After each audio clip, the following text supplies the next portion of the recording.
वीरपुर गांव में मंगला नाम की एक औरत अपने पति मुरारी के साथ रहती थी। मंगला और उसका पति मुरारी दोनों एक समोसे का ठेला चलाते थे। मंगला बहुत ही बढ़िया और स्वादिष्ट समोसे बनाती थी। गांव के सभी लोग मंगला के ठेले से ही समोसा लेकर खाते थे। मंगला 5 समोसे देना। मंगला दीदी 2 समोसे मुझे भी दे देना। कुछ भी कहो मंगला, ऐसे समोसे इस पूरे वीरपुर गांव में कोई नहीं बनाता। वाह वाह वाह वाह। मंगला और मुरारी दोनों मिलकर अच्छा कमा लेते थे। 590 और ये 10 रुपए, पूरे 600। सुनो, बस ऐसे ही हम पर लक्ष्मी जी की कृपा होती रहे। हमारी कमाई बहुत ही अच्छी हो रही है। सब तुम्हारे हाथों के बने समोसों का ही तो कमाल है मंगला। सुनो, कल जल्दी उठ जाना। समोसे बनाने का सामान खत्म हो रहा है, जल्दी मंडी हो आएंगे, क्योंकि टाइम पर समोसे बनाकर ठेला भी तो लगाना है। ठीक है, तुम मुझे जल्दी उठा देना। अगले दिन मंगला और मुरारी दोनों समोसे का सामान लेने मंडी जाते हैं। भैया, सबसे बढ़िया वाले 20 किलो आलू कर दो। ये 30 रुपए किलो वाला आलू है, ये कर दूं? बढ़िया है ना, और मीठा नहीं होना चाहिए आलू, ना ही खराब। ये मटर तोल दो, प्याज और बाकी हरा धनिया, हरी मिर्च। मंगला और मुरारी इसी तरह सब्जी वाले से बढ़िया सब्जी खरीदते हैं। राशन की दुकान से समोसे बनाने के लिए बढ़िया मैदा और तलने का तेल खरीद लेते हैं। मंगला और मुरारी समोसे बनाने में बहुत ही बढ़िया सामान इस्तेमाल करते थे। शायद यही वजह थी कि उनके समोसे बहुत ही ताजे और स्वादिष्ट लगते थे। मंगला की जिंदगी में सब कुछ अच्छा चल रहा था। ऐसे ही एक दिन, सुनो जी, सामान लेने मंडी नहीं चल रही क्या? अरे भूल गई, आज शहर से मेरा दोस्त रघु अपनी पत्नी के साथ आ रहा है। हाँ, मैं तो भूल ही गई। एक काम करो, सामान मैं खरीद लाती हूँ। कभी पीछे से आ जाए तो तुम तो घर पर होगे, और सामान लाना भी जरूरी है। कल ठेला कैसे लगेगा फिर?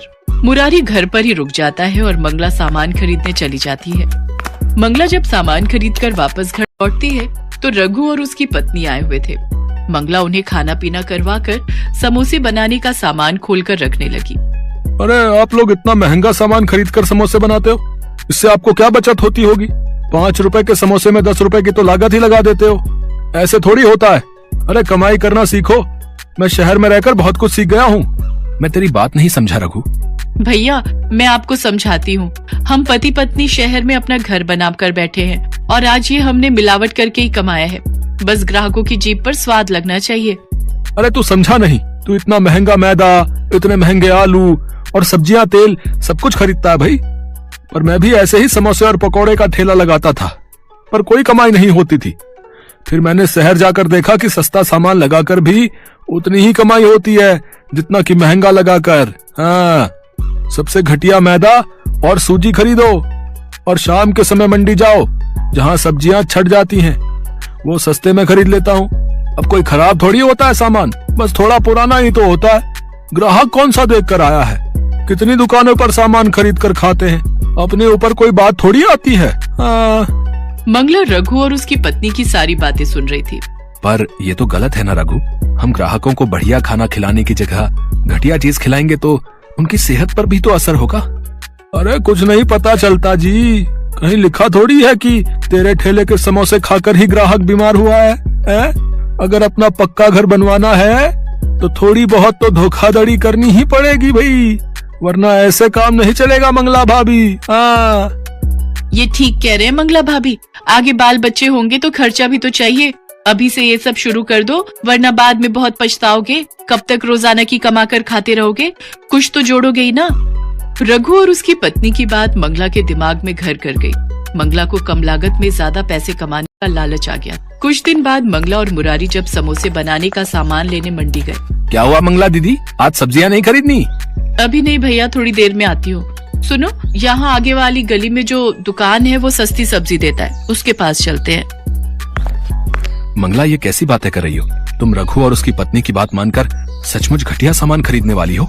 हाँ, तो इसमें बुराई क्या है? कब तक ऐसे टूटे फूटे पुराने घर में रहते रहेंगे? हमें भी तो शौक है नए और पक्के घर में रहने का, ढेरों पैसे कमाने का। अच्छा हुआ रघु भैया की बात मुझे समझ में आ गई, वरना मैं तो रोजाना ही लुटने वाला काम कर रही थी। मंगला, मुझे लगता है ये हम ठीक नहीं कर रहे। कहीं ऐसा ना हो इस लालच का नतीजा बुरा निकले। अभी तुम चुप रहो, मुझे सामान खरीदने दो। गया भैया, वो सस्ता वाला मैदा कौन सा है वो दिखाना जरा, सबसे सस्ता वाला दिखाना। हाँ, तेल कौन सा है खुला जो सस्ता मिल जाए? मैं समझ गया तुम कौन से तेल और मैदे की बात कर रही हो। अभी रुको, मैं अंदर से लेकर आया है। दुकानदार अंदर गोदाम में से कुछ मैदे और आटे के कट्टे साथ में तेल की बोतलें लेकर आता है। भैया, इस मैदे में तो घुन लग गई है। अब सस्ती चीज लोगे तो थोड़ी बहुत खराब तो मिलेगी ही भैया। अरे कहाँ घुन लगी हुई है, अभी घर जाकर इसे अच्छे से छान लूंगी, सारे कीड़े खत्म हो जाएंगे। मंगला के मन में तो लालच आ चुका था। अब उसे ज्यादा से ज्यादा पैसे कमाने थे, इसलिए उसने मुरारी की बात को हल्के में ले लिया। मंगला उस पुराने सामान से समोसे तैयार करती है और शाम के समय ठेला लगाने बाजार में पहुंचती है। लोग तो मंगला के समोसे खाने के लिए पहले से ही भीड़ लगाकर रहते थे। कुछ ही देर में मंगला के सारे समोसे बिक जाते हैं। मंगला बहुत खुश थी क्योंकि आज कम लागत में उसकी कमाई ज्यादा हुई थी। आज तो कल से भी दुगने पैसे बच गए। देखा, रघु भैया शहर में रहते हैं, उन्हें सारी जानकारी है। हम दोनों तो इतना महंगा सामान इस्तेमाल करके लुट रहे थे। अब देखना, मैं रोजाना ही दुगने पैसे कमाऊंगी। कल इससे भी सस्ता सामान खरीद कर लाऊंगी। मंगला सस्ता और घटिया सामान खरीदकर समोसे बनाने लगी। धीरे धीरे गांव के कुछ लोग बीमार पड़ने लगे। किसी को कुछ भी समझ में नहीं आ रहा था कि लोग बीमार क्यों पड़ रहे हैं। तभी एक दिन पुलिस उस दुकानदार को पकड़ लेती है जो गांव में खाने पीने की दुकान और ठेले वालों को खराब सामान बेचा करता था। हाँ भाई, कौन कौन से खाने पीने की चीज बनाने वाले दुकानदार हैं और ठेले वाले भी, जिन्हें तो ये पुराना सामान बेचता है, जिस कारण गांव के लोग बीमार पड़ने लगे हैं भाई। अब मैं सबके नाम बताता हूँ मालिक। दुकानदार घबराकर सबके नाम बता देता है और उन नामों में मंगला और मुरारी का नाम भी शामिल था। मंगला और मुरारी को पुलिस पकड़ लेती है। मंगला आज सचमुच बहुत पछता रही थी क्योंकि उसने किसी के कहने पर अपना बसा बसाया काम खराब कर लिया, और वो भी थोड़े से पैसे कमाने के लालच में। इस कहानी से हमें यही शिक्षा मिलती है कि हमें कभी भी लालच नहीं करना चाहिए और दूसरों की बातों में कभी भी नहीं आना चाहिए।